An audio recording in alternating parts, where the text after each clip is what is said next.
For some studying Math 1103, sometimes they may have a little weakness in some basic math, basic arithmetic, that they may have forgotten.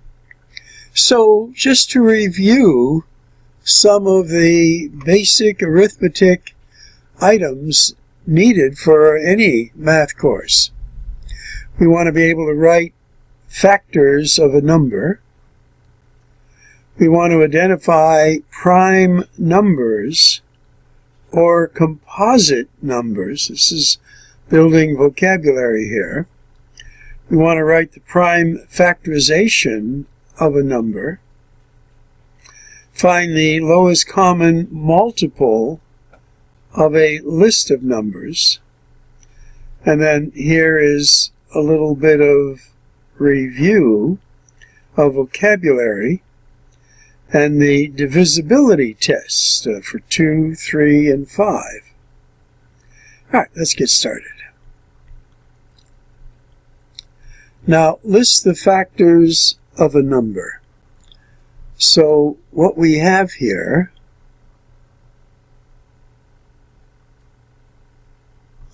and I'm just setting up my pen here, is the number 6. Let's put that right here. So what are the factors of 6? Well, 1 can go into 6, 2 can go into 6, 3 can go into 6, and 6 can go into 6.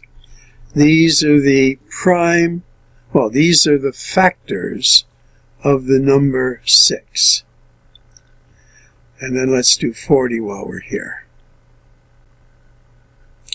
Well, 1 can go into 40, 2 can go into 40, 3 doesn't, 4 can go into 40, 5 can go into 40, and then 6, 7, 8, 9, 10 can go into 40. 11, 12, 13, 14, 15, 16, 17, 18, 19, 20, and then 40 can go into 40. So that's the basic technique for doing these. 72 would be the same way. And when we look at 37, though, you could take a factor of 1, and how about a 2, a 3, a 4, a 5? In fact, you would go all the way through to 37, and the only other number you could take out of 37 is 37. So the factors of 37 are 1 and 37. In fact, let's just review here. This is a composite number because there are other factors other than 1 and itself that can be taken out of it. 40 is a composite number because of the same reason. There are various factors. 72 is a composite number because many factors like we have here can be taken out. But when you get to letter D here, 37, the only factors that can be taken out are 1 and 37. Anytime that that's true, this is a prime number. Now here they're asking us to identify whether the number is prime or a composite number. 17, the only factors, 1 and 17. Therefore, it is prime. Now, as you go through the series of numbers, any number that is even, we know we can take a 2 out. So this is a composite number because we know for sure we can factor out a 2. We didn't get all the factors, but if we get at least one more than 1 and itself, we can take a 2 out. It is composite. Now, we have some rules here. This number is not even, so therefore, we cannot take a 2 out. Now, how about a 3? Well, when we add up the digits, we get 1 and 8 is 9, and 3 is 12. We get a total of adding up the digits, 9 and 3 are 12. Adding up the digits. This is the rule of 3. If we add up the digits, and we can then look at this smaller number, is 12 divisible by 3? And the answer is yes. Well, then you could take a 3 out of here. So this is therefore composite. Now it looks a little strange with that. You might say, what would go into that? In fact, let's just do that. 1803. We're going to take a 3 out of there. Well, 3 goes into 18 6 times. 3 goes into 0 0 times. 3 goes into 3 once. So again, 3 and 601. That would be a composite number, since there are more factors than just 1 and itself. Now, as we look at 103, you can't take a 2, you can't take a 3. Well, add them up, it's 4. You can't take a 4 out, that's even. You can't take a 5 because it doesn't end in a 0 or a 5. So this is a prime number. The only factors of this number is 1 and itself. Now here they want us to write the prime factorization. Now we use this every once in a while. So let's set it up over here, 50. Now I suggest you do it this way. There may be other ways. Now we know we can take a 1 out, but we're looking for prime numbers. 1 is not a prime number, so we can't take a 1 out. I mean, it's one of the factors, but it's not a prime factor. 1 is not prime. So we start with a 2. 2 will go into 50 25 times. Now it ends with a 5, so you can take a 5 out. So 5 times 5. So this out on its side here are the prime factorizations. How do we write it? We write it as 2 times 5 times 5.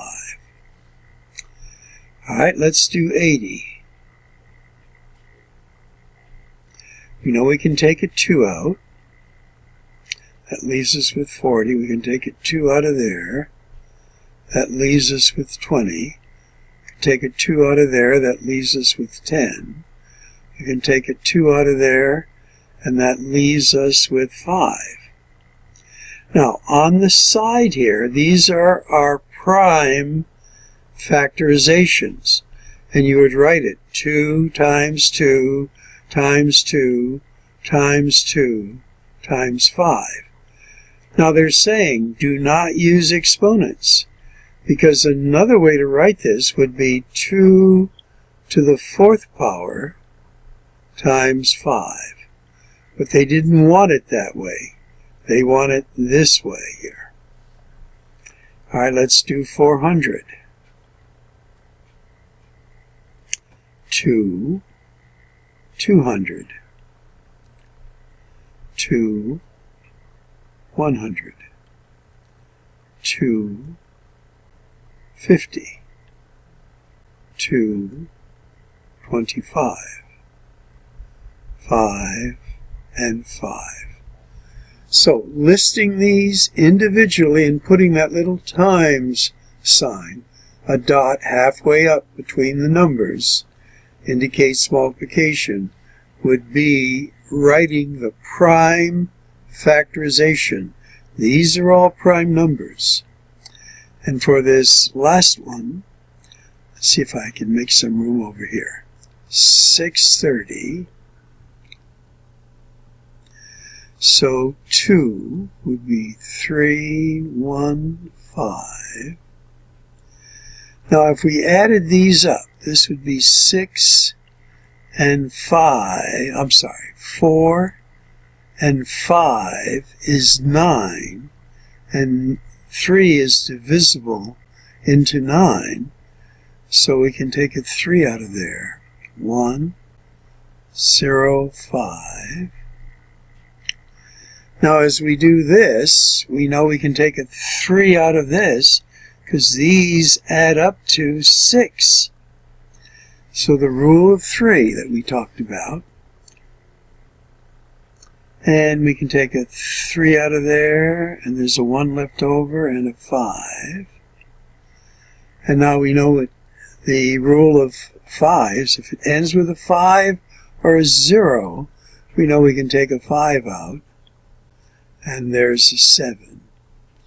And it's 2 times 3 times 3 times 5 times 7 is the prime factorization of this.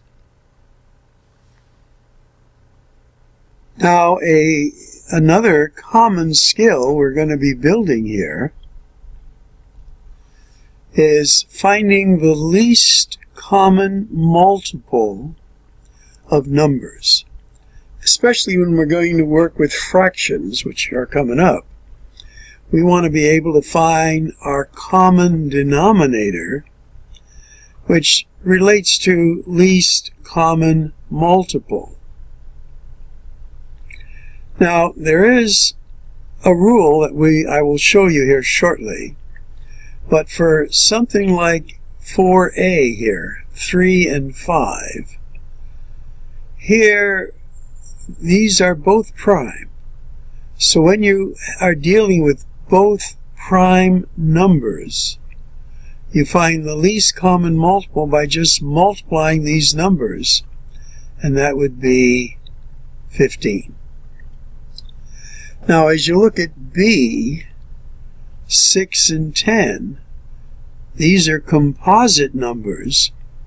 So what the method for finding it is this. You go 6, get the prime factorization of that. You go 10, get the prime factorization of that.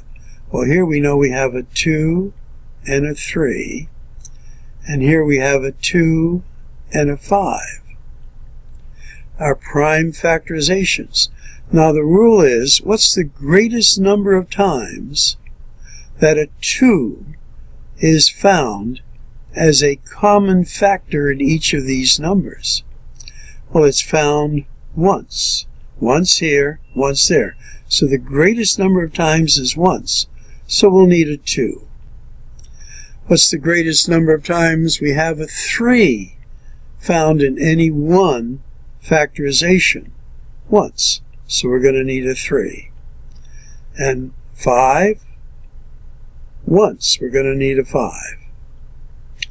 So 2 times 3 is 6, times 5 is 30. 30 is your least common multiple of these two numbers.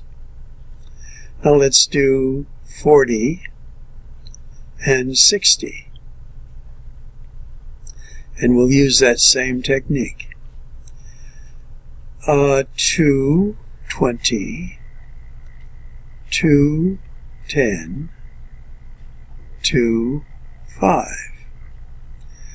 2, 30, 2, 15, 3, and 5. Now, what's the greatest number of times a 2 is used in any one factorization? Well, here the 2 is used 3 times, so we'll need that. 2 times 2 times 2, we're going to need a factor 8. What's the greatest number of times a 3 is used in any one factorization? Here it's not used at all. Here it's used once. So we're going to need a 3. Now, the other factor that we have is 5. What's the greatest number of times 5 is used in any one factorization? Well, here it's used once. Here it's used once. So the greatest number of times is once. So we get 3 times 5 is 15 times 8 is going to be 120. All right, now we have a 2, a 9, and a 21.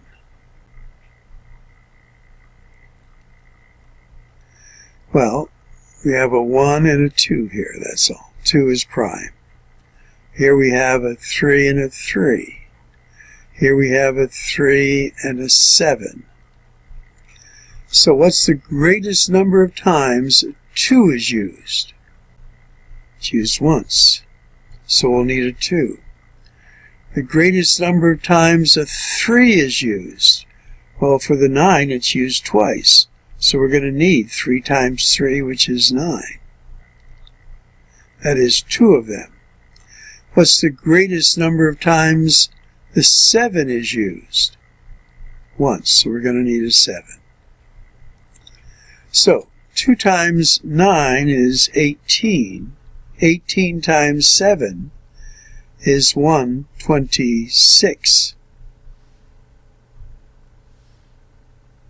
So as we wind this up, I'd like to point your attention to what we have right over here.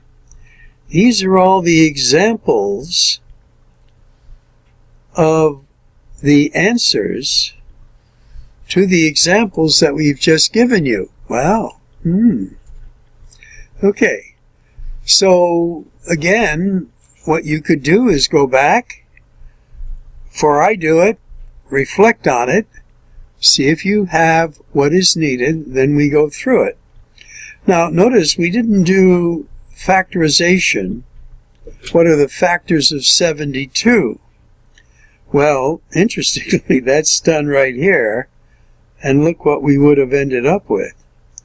These are all the factors of 72. All right, well, good luck on this, and hopefully it's helpful.